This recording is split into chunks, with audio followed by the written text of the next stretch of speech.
पुराने समय की बात है जब इस सरजमियों पर राजा असद की हुकूमत थी। वह ऐसा जालिम बादशाह था कि उसके जुल्म की आग में पूरा मुल्क झुलस रहा था। कैदखाने बापों और बेटों से अटे पड़े थे और माओं की जुबान पर आंसुओं के सिवा कोई लफ्ज बाकी नहीं रहा था। जो शख्स भी उसकी मुखालिफत करता, मौत के घाट उतार दिया जाता। राजा असद की सबसे खौफनाक सजा यह थी कि वह बेगुनाह लोगों को भूखे दरिंदों के हवाले कर देता। मजलूमों की चीखें उसके तख्त की जीनत थीं। उसके जुल्म से कोई नहीं बचा, न बुजुर्ग, न औरत, न मासूम बच्चा। राजा असद जब अपने रथ पर सवार होकर गलियों में निकलता तो उसकी आंखों में खौफ का साया झलकता। गांव की गलियों से उसका गुजरना मौत के साए जैसा था। लोग अपने घरों में छुप जाते और दरवाजे खौफ से कांपने लगते। राजा अपना हाथ उठाता और भूखे दरिंदे छोड़ दिए जाते। वे वहशी बेगुनाहों को चीर फाड़ डालते। बच्चों की चीखें फिजा में गूंजती और राजा असद हंसता रहता। ये चीखें उसके लिए संगीत थीं जो उसे लुत्फ देती। इन लोगों का कसूर सिर्फ यह था कि वे अल्लाह के सामने झुकते, उसकी इबादत करते और उसके आगे सजदा करते थे। इस जालिम बादशाह की नजर में इबादत बगावत थी और जो बगावत करता उसकी किस्मत दरिंदों का शिकार बनना थी। राजा असद की सल्तनत से दूर एक छोटा सा देहात था जिसका नाम सब्जवाह था। वहां के लोगों के दिलों में ईमान की रोशनी अभी भी जगमगा रही थी। वे सब अल्लाह के फरमान बरदार, सब्र करने वाले और हक के रास्ते पर चलने वाले थे। यही ईमान था जिसने उन्हें राजा असद के जुल्म के आगे झुकने से रोका। इस देहात में भी फातिमा नाम की एक बुजुर्ग औरत रहती थी। वह नेक और पाकीज़ा सीरत वाली खातून थी। अपनी सारी जिंदगी उसने मेहनत में गुजारी। शौहर की वफात के बाद भी वह सब्र और स्थिर कदमी की मिसाल बनी रही। उसका सबसे बड़ा खजाना उसकी बेटी जारा थी। वह ना सिर्फ खूबसूरत थी बल्कि नेक दिल और मुत्तकी भी थी। जारा की खूबसूरती का चर्चा पूरे देहात में था। जब वह खेतों की तरफ जाती तो लोगों को लगता जैसे चांद की रोशनी जमीन पर उतर आई हो। उसकी खूबसूरती सिर्फ चेहरे की नहीं बल्कि दिल की भी थी।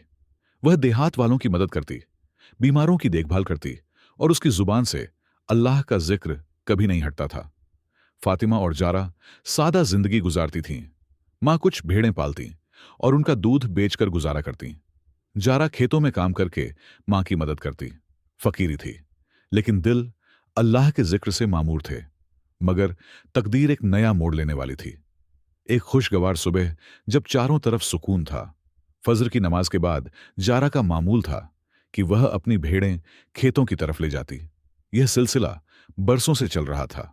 वह पूरा दिन खेतों में गुजारती, अल्लाह की नेमतों में डूबी रहती, भेड़ों को पानी पिलाती और उन्हें नरम घास चरने देती। शाम को जब भेड़ों से दूध निकलता तो फातिमा उसे देहात में बेचकर रोजी का बंदोबस्त करती। उनकी असल दौलत ईमान और सादगी थी, ऐसी दौलत जो दुनिया के किसी खजाने से कीमती थी।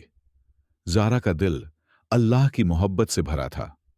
वह हमेशा अपनी मां के कदमों में बैठकर उसकी नसीहतें सुनती। बेटी, हमेशा अल्लाह पर भरोसा रखना, वही हमारा सबसे बड़ा सहारा है। फातिमा की आवाज में यकीन था, जैसे सदियों की आजमाइशों से निखर कर आया हो। दूसरी तरफ राजा असद का तकब्बुर और जुल्म दिन ब दिन बढ़ता जा रहा था। उसने अपनी सल्तनत में ऐसे कानून नाफिज किए कि कोई उसके इशारे के बगैर सांस भी नहीं ले सकता था। जारा ने अपना दिन जंगल में लकड़ियां जमा करते गुजारा। सूरज आसमान पर अपनी जलती गर्मी बिखेर रहा था। उसकी पेशानी पर पसीने के कतरे चमक रहे थे। जब थकन ने उसे घेर लिया तो वह एक घने छायादार पेड़ के नीचे बैठ गई।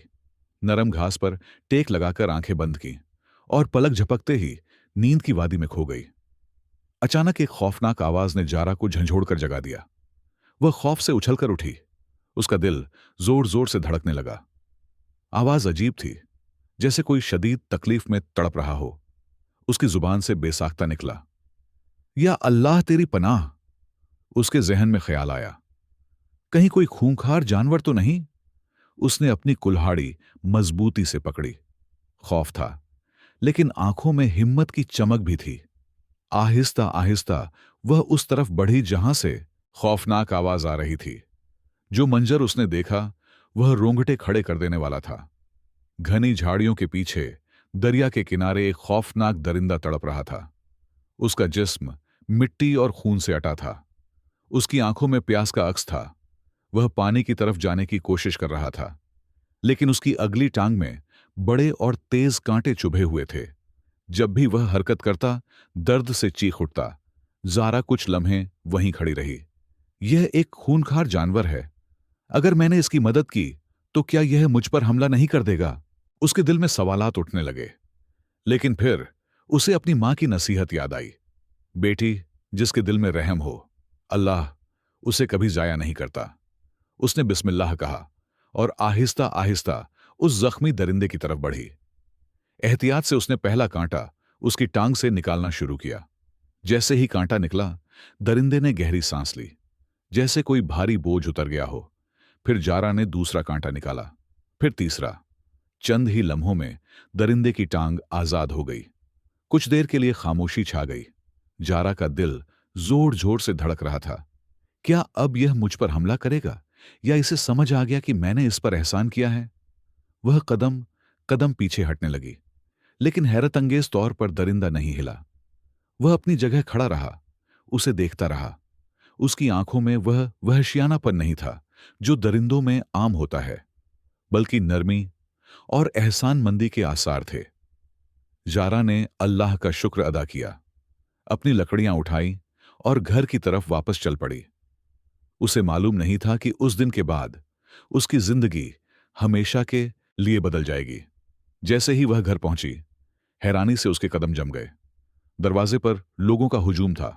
औरतें दिलसोज आवाज में रो रही थीं और भीड़ में अजनबी चेहरे थे। उसका दिल जोर से धड़कने लगा। उसने दिल में कहा, या अल्लाह तेरी पनाह। लकड़ियों का गट्ठा जमीन पर फेंक कर वह तेजी से अंदर भागी। उसकी मां फातिमा चारपाई पर बैठी थी। उसके चेहरे पर परेशानी के आसार थे और आंखों में गम की कैफियत। जारा ने जल्दी से पूछा, यह सब लोग यहां क्यों जमा हैं? अम्मा जी, सब ठीक तो हैं? फातिमा ने धीमी आवाज में कहा। बेटी, यह मजलूम लोग हैं, शिकायत करने और मदद मांगने आए हैं। जारा ने हैरत से हुजूम की तरफ देखा। एक औरत आगे बढ़ी। उसके आंसू बह रहे थे। कांपती हुई आवाज में बोली, बेटी, हम जुल्म की चक्की में पिस रहे हैं और हमारा कोई मददगार नहीं। राजा असद के वहशी हमारे मर्दों को उठा ले जाते हैं और उन्हें भूखे दरिंदों के सामने डाल देते हैं। जारा का चेहरा जर्द पड़ गया। क्या? क्यों? एक और औरत आगे आई। उसके हाथ कांप रहे थे। मुश्किल से बोली, जालिम चाहता है कि हम उसके गुलाम बन जाएं। वह चाहता है कि हम इस्लाम छोड़ दें और सिर्फ उसी की इबादत करें। जो मुखालिफत करे उसे भूखे दरिंदों के सामने फेंक दिया जाता है। मेरा शौहर भी उसके जुल्म का शिकार हुआ। यह कहते हुए वह फूट फूट कर रोने लगी। जारा की आंखों में आंसू आ गए, लेकिन उसके दिल में एक चिंगारी भड़क उठी। उसने मुट्ठी भींचकर कहा, यह बहुत बड़ा जुल्म है। यह असद कौन होता है जो अल्लाह के बंदों पर इतना जुल्म करने की जुर्रत करे? फातिमा घबरा गई। उसने अपनी बेटी का बाजू पकड़ा और कहा, बेटी, तुम कहां जा रही हो? असद के दरबार जाना मौत को गले लगाना है। मैं नहीं चाहती कि तुम उस जालिम का शिकार बनो। अगर तुम्हें कुछ हो गया तो मैं कहां जाऊंगी? उसकी आंखों में आंसू थे और आवाज कांप रही थी, लेकिन जारा के चेहरे पर अज़्म साफ नजर आ रहा था। उसने नरमी से अपनी मां के हाथ पकड़े और कहा, अम्मा जी, आपने हमेशा मुझे बहादुरी सिखाई। आपने मुझे हक और सच्चाई की कहानियां सुनाई। तो फिर आज आप क्यों डर रही हैं? अल्लाह हमारे साथ है, तो फिर किससे डरूं? उस जालिम ने कितने बेगुनाहों को अपना शिकार बनाया है। कितने बच्चे यतीम हो गए, कितनी औरतें बेवा हो गईं, और हम खामोश खड़े हैं। यह हाथ, यह कदम, यह जुबान, यह सब अल्लाह की नेमतें हैं जो उसने हमें अता की। क्या हम उन्हें हक के लिए इस्तेमाल नहीं करेंगे? देहात वाले हैरत से जारा को देख रहे थे। वह एक सादा सी चरवाही थी, लेकिन उस लम्हे वह किसी बहादुर जंगजू की तरह लग रही थी। उसने पुख्तगी से कहा, अगर कोई जालिम के सामने नहीं खड़ा होगा तो जालिम मजीद ताकतवर होता जाएगा। मैं असद के दरबार जाऊंगी और उसके जुल्म को रोकने के लिए कुछ भी करने को तैयार हूं। उसने फौरन अपने वालिद के पुराने घोड़े की लगाम पकड़ी और उस पर सवार हो गई। उसकी आंखों में अजीब नूर था, जैसे वह किसी मुकद्दस मिशन पर जा रही हो।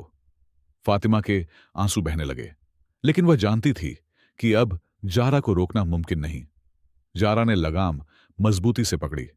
जैसे ही असद के किले के करीब पहुंची, पहरेदारों के सामने रुक गई और ऊंची आवाज में कहा, मैं तुम्हारे बादशाह से मिलना चाहती हूं। सिपाहियों ने हैरत से एक दूसरे को देखा। एक चरवाही लड़की जो जंगल में भेड़ें चराती है, आज असद से मिलना चाहती है। सिपाही किले में दाखिल हुए और बादशाह के दरबार में कहा, जहां पनाह एक लड़की है जिसका नाम जारा है, दरवाजे पर खड़ी है और आपसे मिलना चाहती है। अपनी सरकशी में मशहूर असद हल्का सा मुस्कुराया और तकब्बुर से बोला, एक आम देहाती लड़की, किसी की यह जुर्रत कि मेरे दरबार में यूं आए। जाओ और कह दो कि बादशाह आम लोगों से नहीं मिलता। लेकिन अंदर से वह परेशान था। यह जारा कौन है? कोई भी मेरी आंखों में आंखें डालकर देखने की जुर्रत नहीं करता, और यह लड़की इतनी बेबाकी से मेरे दरबार में दाखिला मांग रही है। उसने अपने खास मुहाफिजों को इशारा किया। इस लड़की के बारे में मालूमात हासिल करो। ये कौन है, कहां से आई है और इसका मकसद क्या है?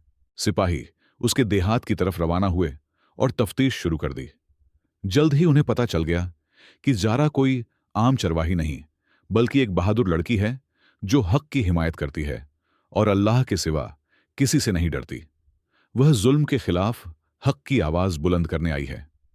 सिपाही खबर लेकर किले की तरफ लौटे, लेकिन जैसे ही करीब पहुंचे, उन्होंने शोर सुना। किले के बाहर लोग जमा हो गए थे और नारे लगा रहे थे। असद के दिल में खौफ उतर गया। जालिम के दिन खत्म होने को थे। वह अपने तख्त पर बैठा नारों की आवाजें सुन रहा था। पहली बार उसके चेहरे पर परेशानी के आसार नुमूदार हुए। उसने दिल में कहा, क्या हो रहा है?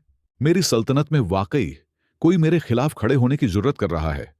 किले के बाहर आवाजें बुलंद हुईं। असद, ऐ बुजदिल! नारे किले की दीवारों से टकराए और तख्त के कमरे तक पहुंच गए। सिपाहियों में गुस्सा फैल गया। वे घबराहट में बादशाह के पास पहुंचे।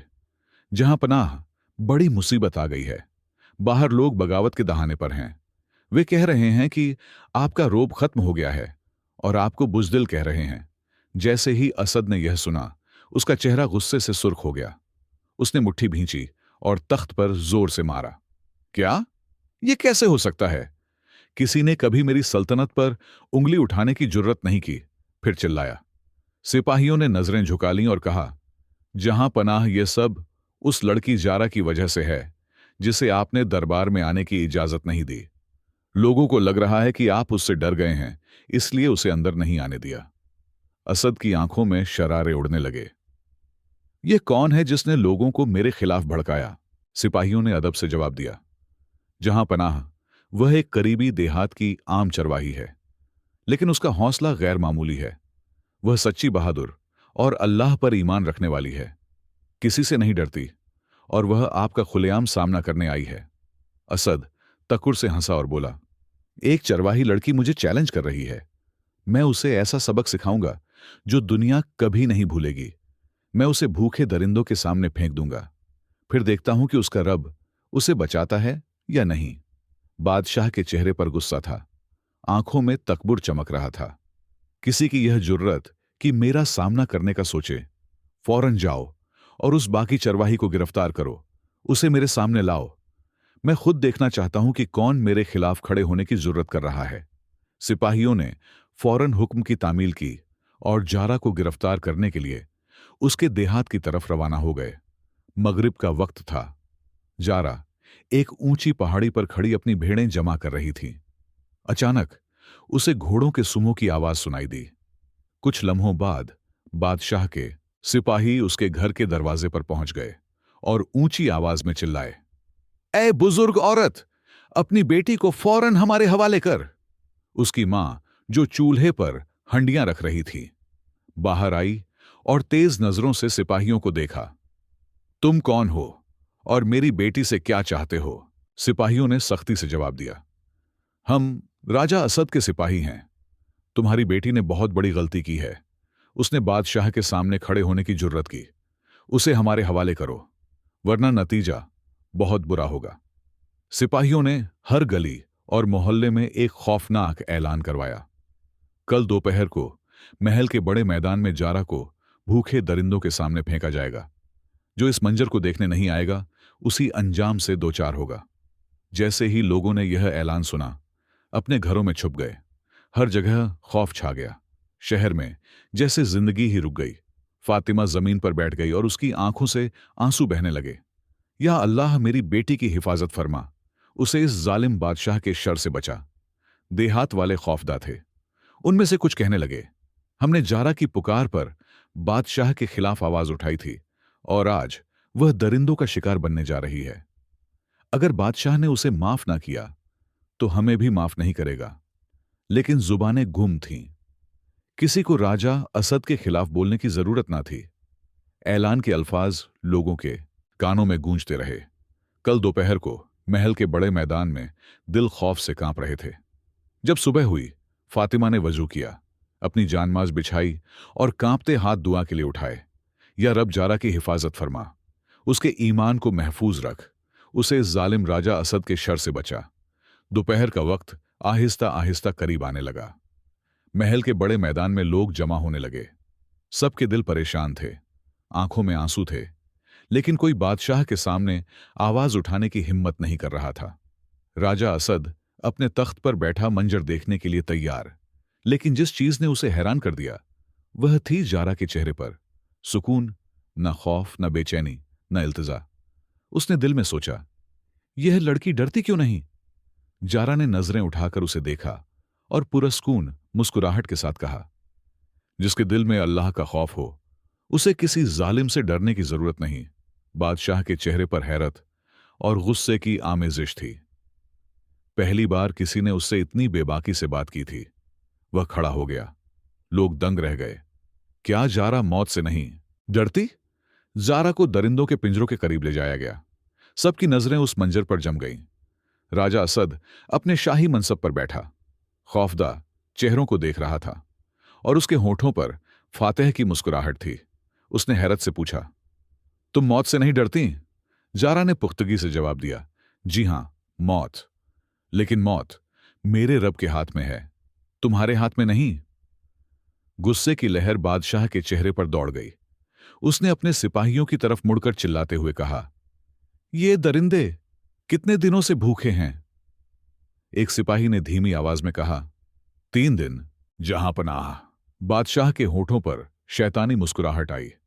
वह अपने तख्त पर टेक लगाकर बैठ गया और बुलंद आवाज में हुक्म दिया, पिंजरा खोलो, जारा को इन दरिंदों के सामने फेंक दो। वह अपनी मूंछें मरोड़ते हुए हंसा, देखते हैं तुम्हारा ईमान तुम्हें इन दरिंदों से बचाता है या नहीं। जैसे ही पिंजरा खुला, हंगामा बरपा हो गया। बड़े बड़े दरिंदे सुर्ख आंखों के साथ अपने शिकार की तरफ लपके। लोगों की चीखें बुलंद हुईं। बहुत सी औरतों ने आंखें बंद कर लीं और दुआएं शुरू कर दीं। सिपाहियों ने जारा को रस्सियों से एक दरख्त के साथ बांधा और दरिंदों के करीब कर दिया। एक दरिंदा तेजी से उसकी तरफ बढ़ा। उसके दांत चमक रहे थे। लोगों ने सांसें रोक लीं। बादशाह के चेहरे पर फातेह की मुस्कुराहट थी, लेकिन जैसे ही दरिंदा जारा के करीब पहुंचा, अचानक रुक गया। फिर एक और दरिंदा आया। वह भी उसके करीब आकर रुक गया। पूरे मैदान में खामोशी छा गई। वे दरिंदे जो लम्हे भर पहले भूखे वहशी थे, अब उसके कदमों में ऐसे बैठे थे जैसे गुलाम अपने आका के सामने बैठते हैं। सब हैरान रह गए। लोग एक दूसरे को देखने लगे। यकीन नहीं आ रहा था कि वे क्या देख रहे हैं। राजा असद का चेहरा जर्द पड़ गया। वह अपने सिपाहियों पर चिल्लाया, ये दरिंदे इसे क्यों नहीं फाड़ रहे? सिपाहियों ने हैरत में जवाब दिया, जहां पनाह, ये 3 दिनों से भूखे हैं। हमें नहीं मालूम कि उन्हें क्या हो गया है। जारा मुस्कुराई और आसमान की तरफ देखकर बोली, यह अल्लाह की कुदरत है।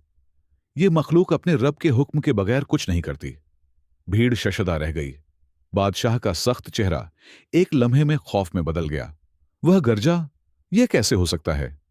एक दरिंदे को समझ आ जाए, लेकिन बाकी क्यों कुछ नहीं कर रहे? फिर तीसरा दरिंदा आगे बढ़ा और बाकियों के साथ जारा के कदमों में बैठ गया। जब बादशाह ने उसे देखा, उसका चेहरा बिल्कुल बदल गया। यह कोई आम दरिंदा नहीं था। यह वही वहशी था जिसे उसने अपने हाथों से पाला था, जिसने पहले कितनों को फाड़ा था, और आज यह जारा के कदमों में फरमानबरदार गुलाम की तरह बैठा था। बादशाह गुस्से में चिल्लाया, ज़ारा को रिहा करो। दरबार के लोग हैरान रह गए। वह बादशाह जो लम्हे भर पहले उसे मरवाने का हुक्म दे रहा था, अब उसे रिहा करने का हुक्म दे रहा था।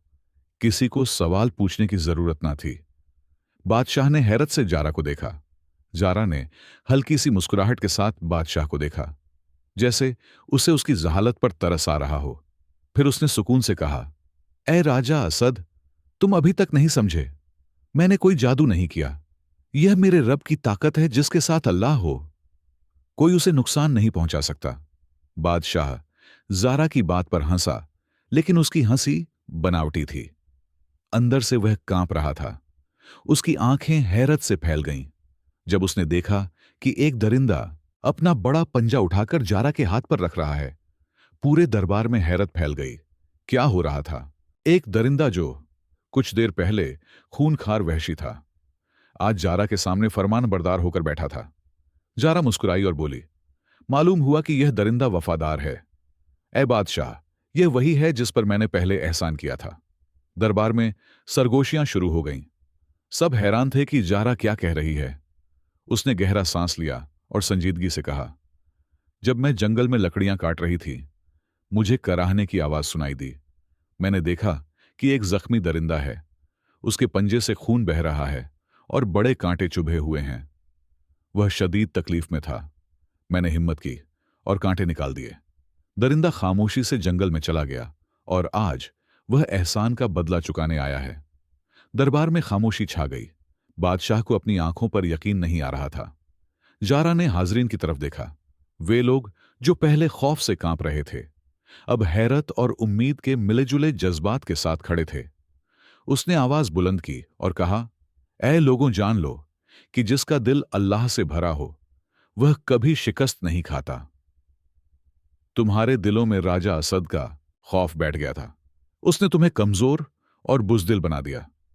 तुमने सोचा कि कोई रास्ता नहीं, लेकिन तुम भूल गए कि सबसे बड़ी ताकत अल्लाह की ताकत है। वह जिसे चाहे बचाता है और जिसे चाहे जलील करता है। जैसे ही लोगों ने यह अल्फाज सुने, उनके चेहरों पर जोश आने लगा। वे लोग जिन्होंने हमेशा बादशाह के रोब के आगे सर झुकाया था, उनमें पहली बार नई उम्मीद जागी। राजा असद समझ गया कि उसकी हुकूमत का रोब हमेशा के लिए खत्म होने वाला है। मंजर उसकी आंखों के सामने बदल गया। जो लोग उसके कदमों में झुकते थे, आज उसके सामने खड़े थे। इस लड़की के अल्फाज उनके दिलों में उतर गए थे और उन्होंने अपनी आंखों से अल्लाह की कुदरत का मुजाहरा देखा था।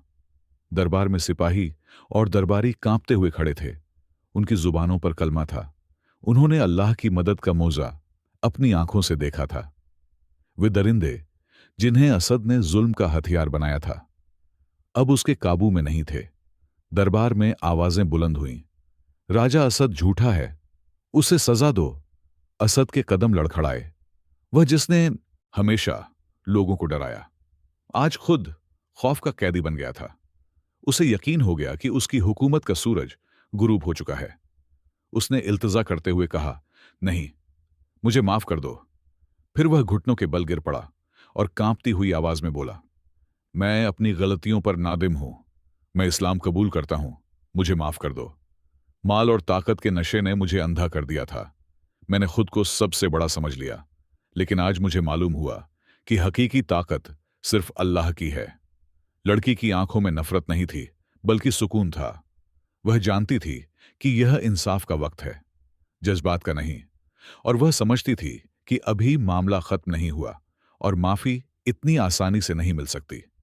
उसने सख्त लहजे में बादशाह से कहा, क्या तुम भूल गए कि कितने बेगुनाहों ने तुम्हारे जुल्म की वजह से अपने प्यारों से जुदाई देखी? कितनी माओं ने अपने बच्चों की लाशें देखीं? कितने बापों ने बेबस होकर अपने खानदान को तबाह होते देखा? क्या तुम समझते हो कि एक माफी का लफ्ज उस सब को खत्म कर देगा? दरबार में हर आंख में आंसू थे। वे माएं जिनके बेटे उसके जुल्म का शिकार हुए थे, वे औरतें जिनके शौहर उसके हुक्म से कत्ल हुए थे। सबकी आंखों में बरसों का दर्द था। जारा ने गूंजती हुई आवाज में जारी रखा, आज तुम वह छकोगे जो तुमने दूसरों को छकाया। अल्लाह ने हमेशा जालिमों से उनके जुल्म का बदला लिया है, और आज तुम्हारी बारी है। राजा असद ने सर झुका लिया। उसे एहसास हो गया कि उसकी घड़ी आ गई है, उसका खेल खत्म हो गया है। उसके चेहरे का रंग बदल गया। उसने लड़खड़ाते कदमों से पीछे हटने की कोशिश की, लेकिन उसके पीछे वह गड्ढा था जो खौफनाक दरिंदों से भरा था। वही दरिंदे जिन्हें उसने लोगों को सजा देने के लिए पाला था। और आज उसकी बारी थी। जारा एक तरफ खड़ी हो गई, मंजर देख रही थी। उसकी आंखों में शुक्र के आंसू थे और अचानक सिपाहियों ने धक्का दिया। असद चीखता हुआ गिरा। दरिंदों ने एक लम्हा भी जाया नहीं किया और फौरन उस पर टूट पड़े। इस तरह जुल्म का खेल मुकम्मल हुआ और यह सल्तनत अब खौफ से नहीं बल्कि इंसाफ से चलने वाली थी। नया दौर असद के बाद पूरे इलाके में खुशी की लहर दौड़ गई। बरसों के जुल्म और खौफ का साया खत्म हो गया। लोग एक दूसरे को मुबारकबाद देने लगे, अल्लाह का शुक्र अदा करने लगे। आंखों में खुशी के आंसू थे। इसी दौरान असद के वजीर ने कांपती हुई आवाज में कहा, ऐ जारा, तुमने हमारी आंखें खोली और हमें रोशनी दिखाई। हम इस जालिम के पीछे चलते रहे, उसके खौफ में अपनी जिंदगी गुजारते रहे, लेकिन आज हम समझ गए कि हम उसके जुल्म में शरीक थे। हमें नहीं मालूम कि हम सजा के मुस्तहिक हैं या नहीं। जारा ने गहरा सांस लिया। उसके चेहरे पर खास नूर था। नहीं, तुम उस जालिम के गुलाम थे, तुम्हें मजबूर किया गया था, लेकिन अब गलतियों को दुरुस्त करने का वक्त आ गया है। वजीर ने सर झुकाया, फिर ऊंची आवाज में कहा, हम सब तुम्हें अपना हुक्मरान बनाते हैं क्योंकि तुमने इस सरजमीन को नई जिंदगी अता की है। किसी को एतराज है? लोगों ने एक आवाज में कहा, कोई एतराज नहीं। हमें फक्र है कि जारा हमारी रहनुमा हो। जारा की आंखों में आंसू आ गए, लेकिन यह खुशी और अल्लाह के शुक्र के आंसू थे। वह जानती थी कि अल्लाह मोमिनों को बेयारो मददगार नहीं छोड़ता। सबक पूरे इलाके में इंसाफ और अमन की रोशनी फैल गई। जिन्होंने जुल्म पर तकब्बुर किया, वह अपनी ही आग में जलकर राख हो गए। अगर मुसलमान जान ले कि वह कौन है और उनके साथ कौन है, तो कोई ताकत उन्हें जलील नहीं कर सकती। जिसके दिल में ईमान का नूर हो और जो अल्लाह पर मुकम्मल भरोसा करे, उसके लिए दुनिया की रुकावटों की कोई अहमियत नहीं। जारा का यकीन, साबित कदमी और सच्चाई एक ऐसा नूर था जिसने पूरे इलाके को असद की सरशारी की तारीकियों से निकालकर इंसाफ की रोशनी में लाया। आज हम शायद बुराई के सामने आवाज उठाने में हिचकिचाते हैं। शायद हमारा ईमान कमजोर पड़ गया है, लेकिन जो अल्लाह पर भरोसा करता है और उसके खौफ में रहता है, वह दुनिया की किसी ताकत से नहीं डरता। जारा ने जुल्म के खिलाफ खड़े होकर साबित कर दिया कि जो अल्लाह पर सच्चा तवक्कुल करता है, वह कभी अकेला नहीं होता। यह अल्लाह की नुसरत का एक अजीम मजहर था। यह साबित हुआ कि ईमान की ताकत दुनिया की तमाम ताकतों से बड़ी है। आखिरी पैगाम और आखिर में, जब तक हमारे भाइयों के जख्म खून बहा रहे हैं, बॉयकॉट हमारा पूरा हथियार रहे इस जालिम निजाम के खिलाफ।